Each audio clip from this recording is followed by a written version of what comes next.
what actually defines a real connection? What makes a connection meaningful? You know them, they are there for you, they are there for your problems, you are there for them. Okay, you help each other, something like that, I say, right? So reciprocity. Honestly, go ahead.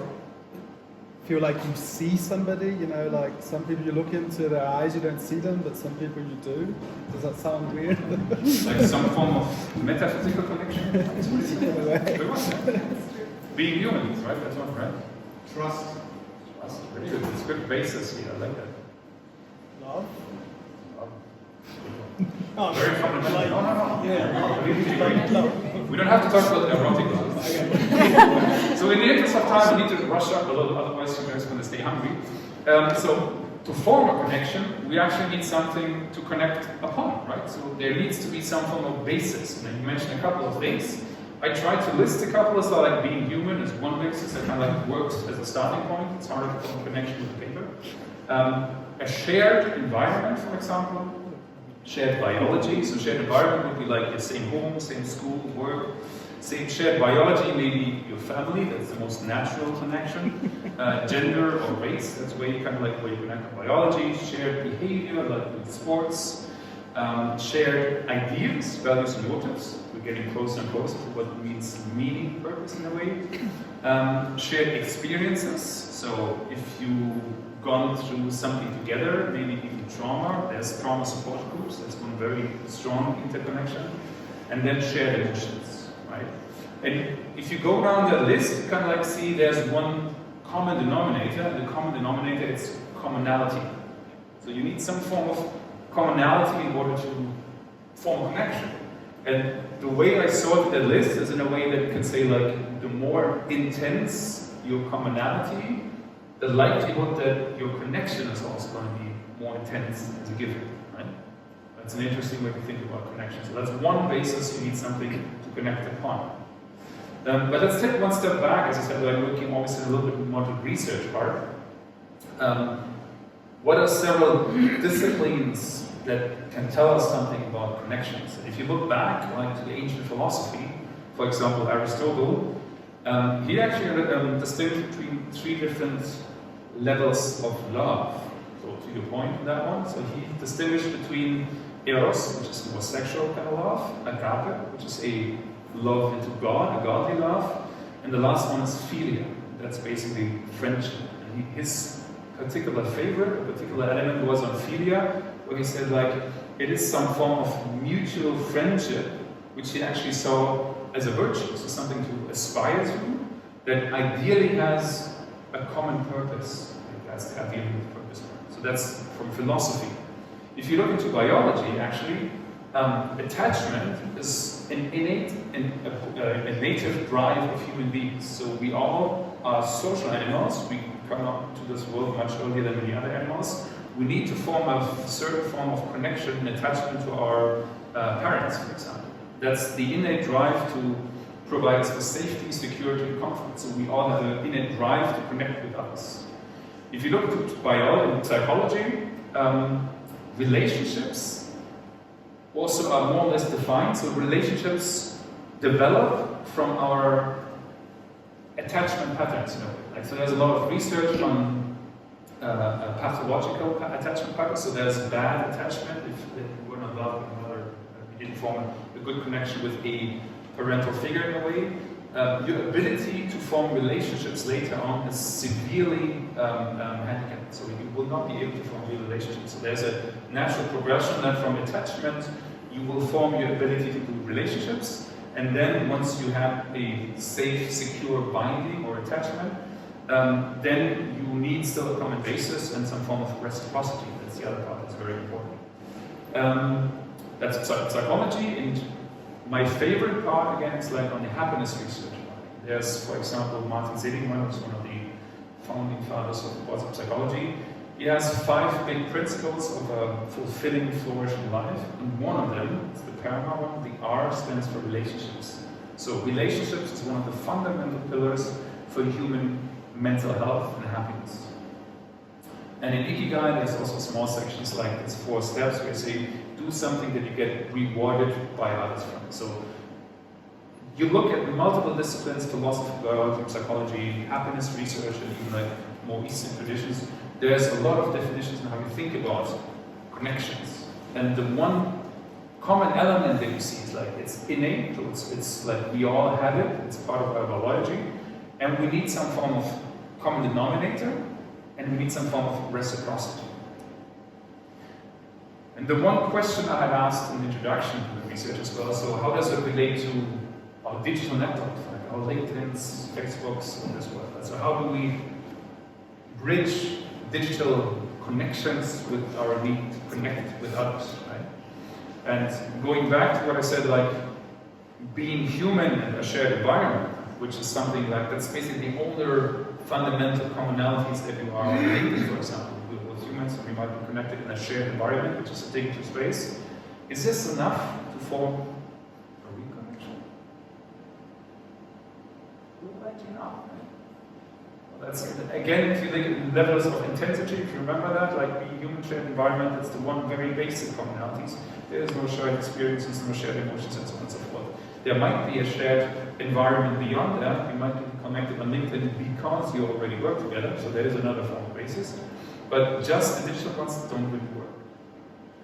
And that's the basis, right? The second part that is very interesting is like we can start a connection, right? But eventually we need to sustain a connection, right? So like the first connection doesn't last. And to sustain connections, the way we usually do this as human beings is kind of like we give, we willingly give, but we also expect some form of positive reciprocity, right? You could always argue, well, Mother Teresa, does she actually expect reciprocity? I would argue in the long run, actually she does, right? So there is something. The reciprocity doesn't have to be immediate, and it doesn't even have to be from the same person. So there's something like paying forward. You expect to pay into your network, and you know that sometime, right, that person is going to pay forward, it's going to come back to you. But somewhat, we seem to be giving and expecting reciprocity, like love, like guidance, like support, comfort, safety, whatever it is. And that brings me to the definition of real connections. So, real connections are, in my definition, or meaningful connections are sustained connections. So it's easy to form a connection, especially in digital work, but you cannot sustain the connections. So, sustained connections require some form of reciprocity. And if you look at what the levels or the currencies of reciprocity are, love, guidance, support, and so on and so forth, the reciprocity you would get on LinkedIn, on Facebook, the currency you get is a thumbs up, digital thumbs up. Right? Can you exchange digital thumbs up into love? Does that feel right? Yeah, hearts and claps. Yeah. They took away the downer. That's a compliment. But that kind of like easily leads you to the conclusion that yeah, okay, there might still be a small common denominator, which is the shared biology, or human, right? And the shared environment, being human. The second one is the shared environment, it's the digital network. But when it comes to reciprocity, it's very hard. And the interesting part is, the appeal is there, right? So getting a thumbs up, getting a heart, getting whatever is on Instagram like and claps, it feels very good at the moment to see, oh, 5 people shared my article and liked my post, whatever. It feels good. But it gives like a short kick, a drug in a way, that the more you strive for and the more you actually get, the more shallow and hollow it's going to feel. Because what you're actually looking for is a reciprocity in the form of love or guidance or comfort or safety. And digital thumbs up can't give you. And I think all of this is kind of like epitomized in a nice word, even. Like in the English language as well, it's a German language. The word for that is appreciation. German Wertschätzung. So we seem to attach, assign value to our connections. So appreciation is from Latin appreciare, it's to set a price, and price not monetary, but set a value to that. And that value that we assign, die Wertschätzung, wir schätzen den Wert in German. The value we assign is some form of, we expect love, guidance, support, something like that. Just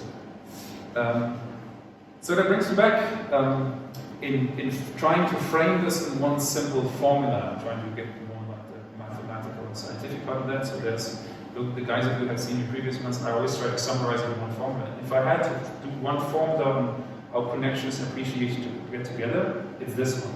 So appreciation is some form of connection, so that's the commonality rate, plus positive reciprocity. And this is how you sustain connections, and this is what makes a connection real over time, as opposed to digital ones. And you see that this formula doesn't really work on a digital platform.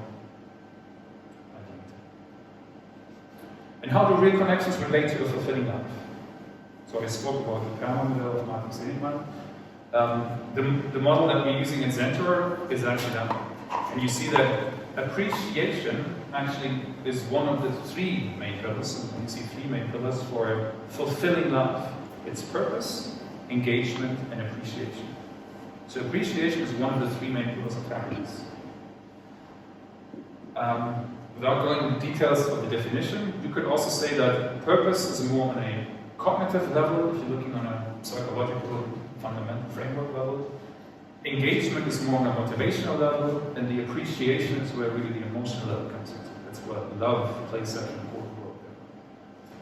One other way to frame that purpose, engagement, and appreciation as three pillars, or cognition, motivation, and emotion, which is the three main psychological pillars, is to also think about that purpose is connecting with yourself.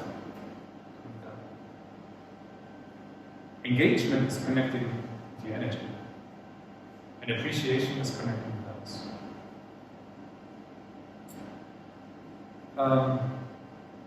And allow me a little bit of self-marketing in that regard as well. So the three main pillars are purpose, engagement, and appreciation. This is actually what we do in Zentor as well. So we have a platform out there that has three main purposes. First one is to inspire purpose. So we have great inspirational talks, good content, and other stuff. We have projects which engage for change. So this is where you can find energy and start doing an idea that you might have. And the last one is like, once you have a project idea, you can join a group that has a common purpose, a meaningful one.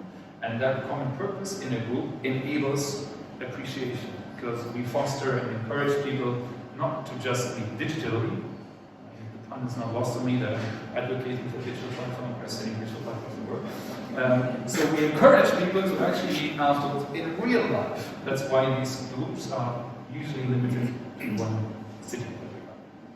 The approach that we do is very research-driven. I think that sets us a little apart from the entire happiness approach setup of other competitors.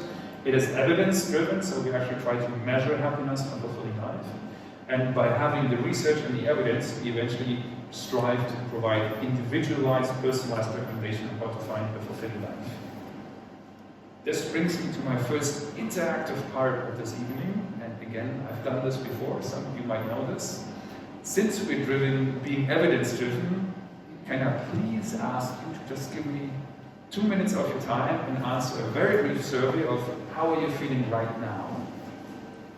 So this is a QR code. If you use your smartphones, the ones that do not have a QR code handy, you can also use app.zentor.de survey. It shouldn't take more than 2 to 3 minutes. You just fill out how you currently feel. This allows us then to use that data going forward to be evidence-driven and suggesting more things for happiness. And I usually give some background music.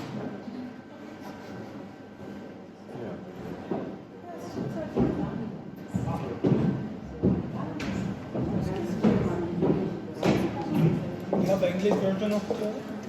The English version is .me. Like if you change the URL, it's the D, it's the German version. If you change the ME, so change the D to an M, you will have the English version of the same survey. Apologies for that.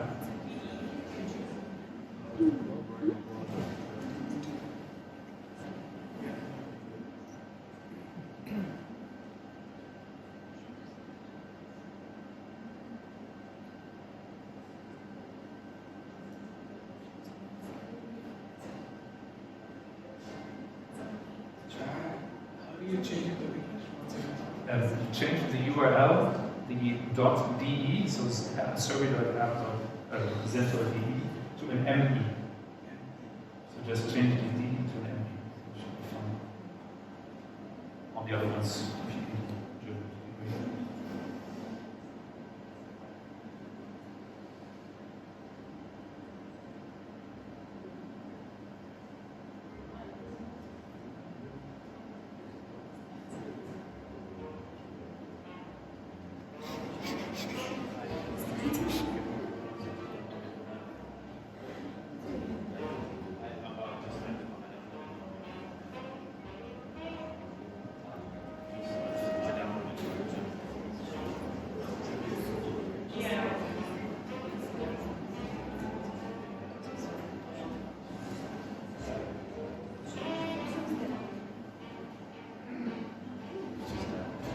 At the very end, there's a question on a reference code.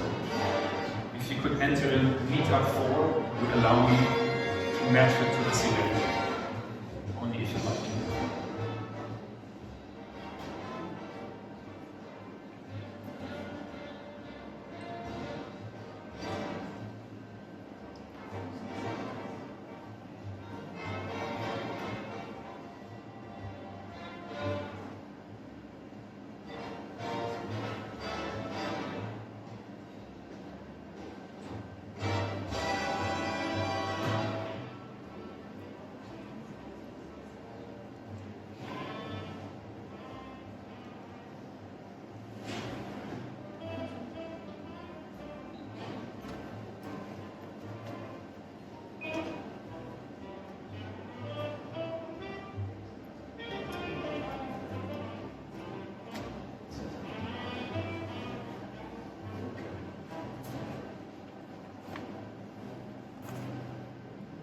English version as well, or no? If you change the DE to an ME, you will have the English version.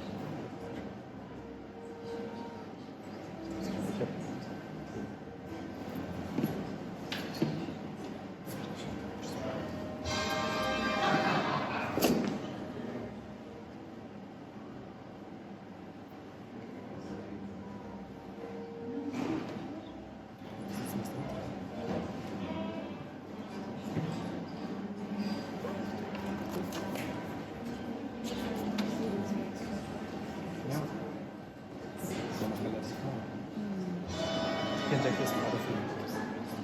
Ich entdecke es gerade für mich. Alright. Here we go.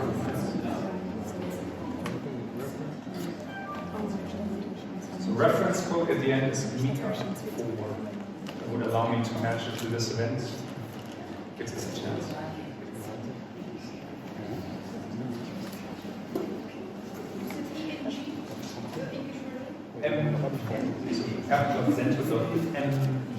M as me, myself, me, myself.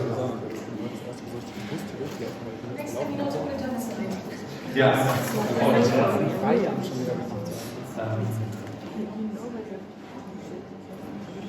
So while a couple of you finish this up, I put one slide up as a kind of like thank you for filling this out. Only if you're interested.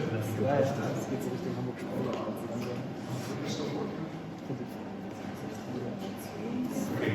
So in case you're interested in the more scientific approach to stress, this is unrelated to this event, just like as a goodie. As always, for the Meetup participants, we have a stress prevention class online. This is a 10-session class on how to deal with stress more effectively, which usually we do for you 100 euros, which you get for 10 euros in case you're interested. So if you are, please just take a picture of the code, zentor90, and you can book at any time for a discounted price of 90% off. I have to sell it. This is only in German. I know this is only German. We will be translating that, but it takes this little while. Alright. If you're still on the survey, please take your time.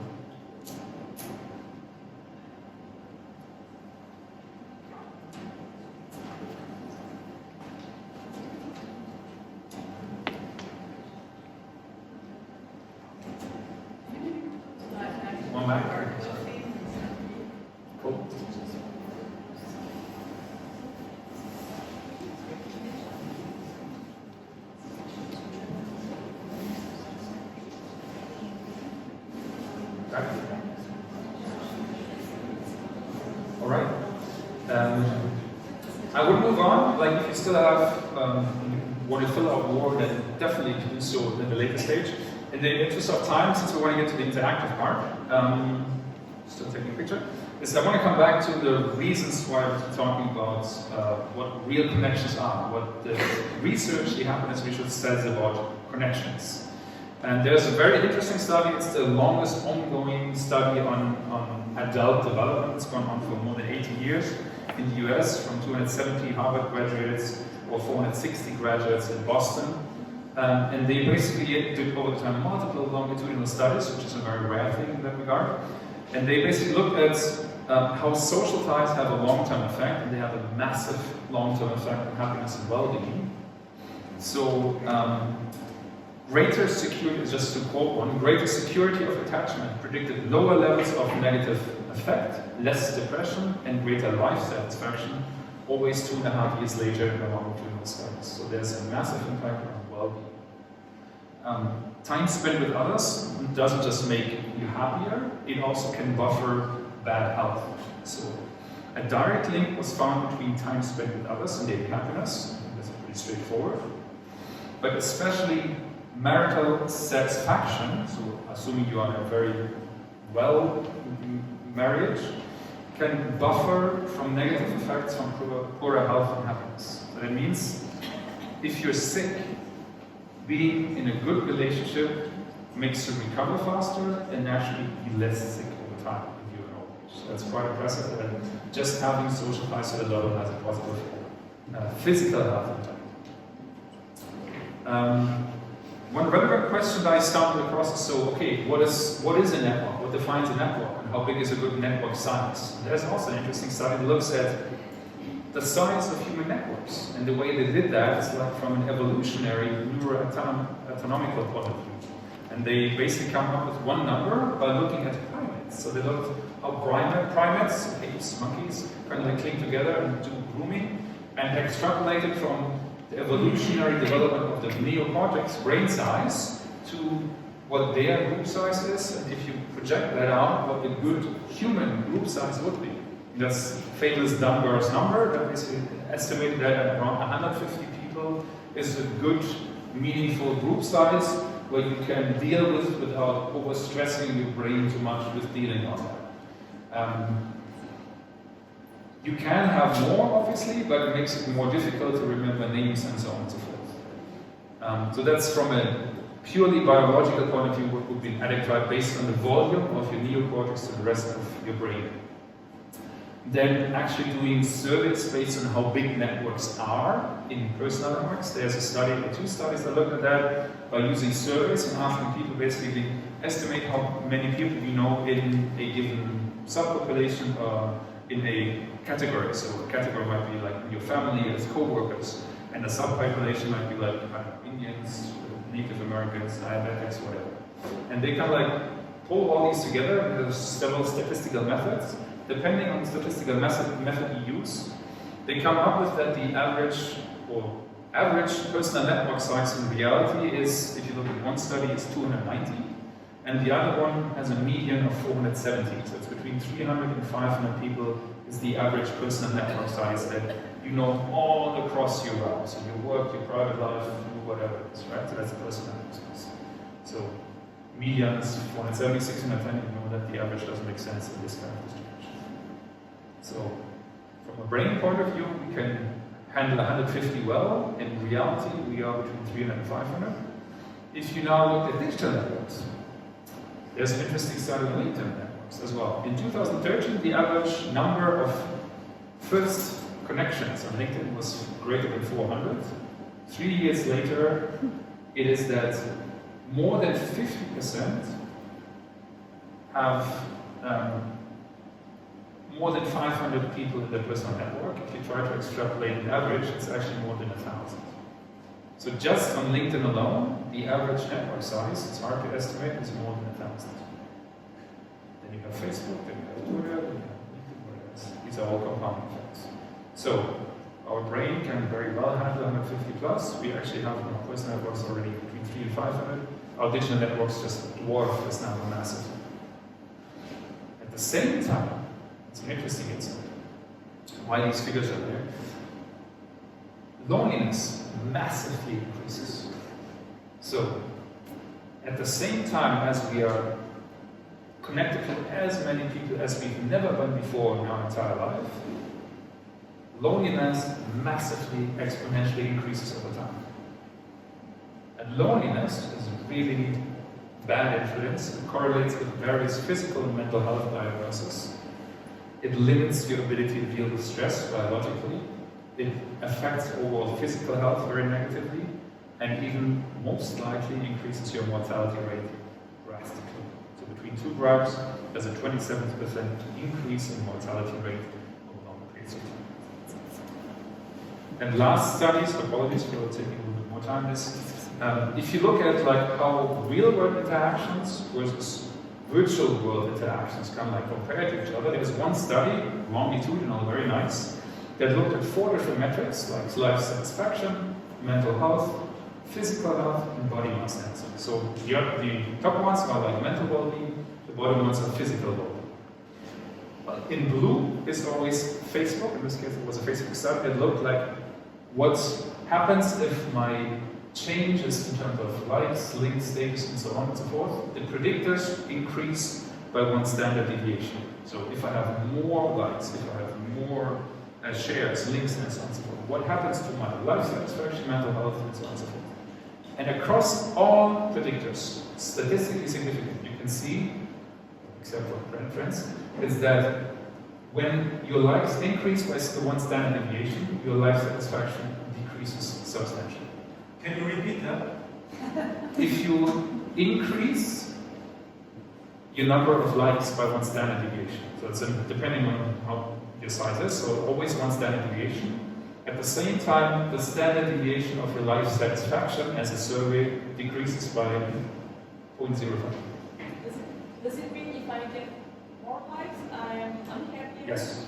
It means you significantly will have less life satisfaction longitudinal, so that's a follow-up, and that's a pretty large study actually. It's like 5,000 subjects in 3 waves.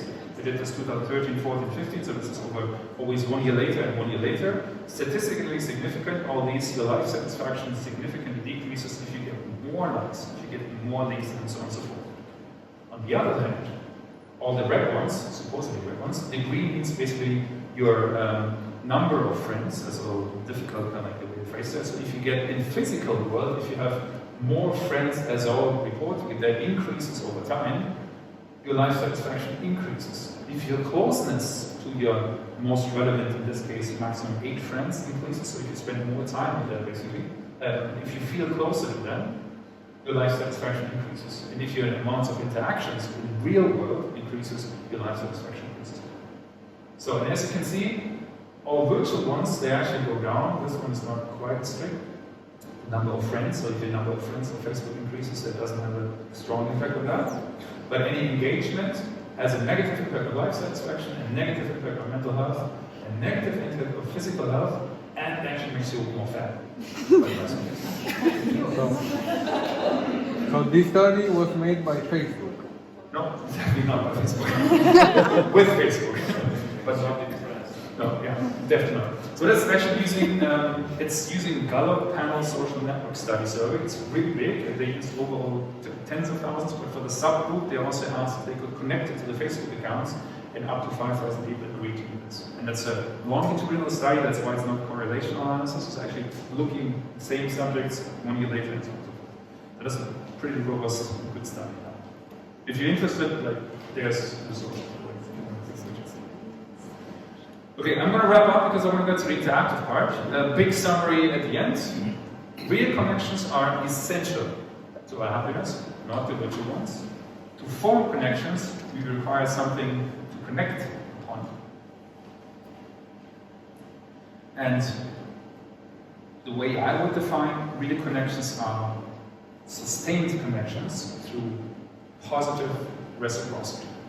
So we give something to someone, love, encouragement, you've done a great job, these kind of things, like we believe, let's do something together.